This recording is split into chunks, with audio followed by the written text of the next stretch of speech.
Hey guys, welcome to another review. Today I'm going to be reviewing the Lanard green Xenomorph. Sorry there. These figures are hella cool. I will say, let me move him out of the way. I was not expecting Lanard to really pull off a cool Aliens toy line, but they have their merits. It's not 100% excellent. It's not like the best Xenomorph out there, but this is definitely one of the better little Aliens toys, and it is a toy. It's definitely playable. It's durable. It's fun. It's just the details are so-so, and obviously the paint is almost non-existent. So first off, we're going to go over the articulation, then we'll go over the sculpt, and then the paint. So starting off with articulation, we've got quite a bit on him actually. His head is kind of on a ball joint on the inner neck there, and it moves up and down just slightly and side to side, which is inhibited by his big shoulders there. So that's the head, and then the arms do a full 360, kind of at an angle because of the way his chest is cut there. And then this is on a hinge, so it also moves outward, so it's got a lot of mobility in the shoulder there. Pretty good.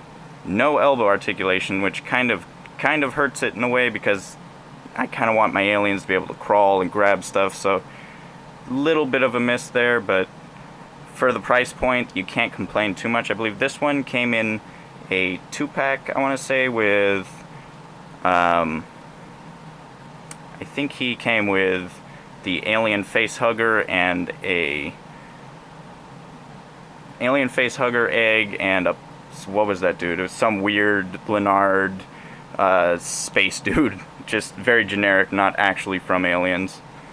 But I digress. The articulation at the wrist here does a full 360. It's on a ball joint as well, so it also kind of moves back and forth, in and out, all that. Same articulation on the other arm. And then we have the waist, which does a full 360. He can bend forward. Ooh, good job, Jay. He can bend forward. He can bend back. He's just got a lot of articulation right at the waist there. You can see he can do side bends. Kind of get some dynamic poses going there. Then at the hips, he can kick forward. He can kick back. Oh, I will say the legs do come off fairly easily, but that's not a huge problem because they hold on tightly. It's just once you try pointing them in a direction they don't want to go, they just kind of pop. So it's also on a ball joint there, it's not a hinge. Then hinged knees, which they don't twist or anything, but they do move back and forth. You get a fair degree there, it's about a 90-degree angle. And then a ball joint on the ankle, which does a full 360 spin. So going over, what is it? Sculpt. Not bad. Oh, I must also mention, his tail is hinged. It's not on a wire though, so you can't bend it. It's just a spin. So, nothing too great there. The sculpt on him is pretty good. You can see all sorts of little rib cage details here. He's got the teeth, the inner mouth if you look close enough there. He's got his little rivets all along the skull, leading up to where the eyes would be normally on another being. Aliens obviously famously do not have eyes, as are H.R. Geiger's design. You can see he's got all sorts of little spine pieces running down here to his tail, which is fairly well sculpted as well. It's very decent in my mind. Just overall, the sculpt is definitely passable. It's not super amazing. We're not talking NECA detail or anything like that, but I can't stop looking at him. He's fun to just kind of move around. The limiting articulation what gets him the most, in my opinion. And then the paint detail, which is the whole figure is in the blue tone, or the green tone. Good job, don't know my damn colors. He's all green.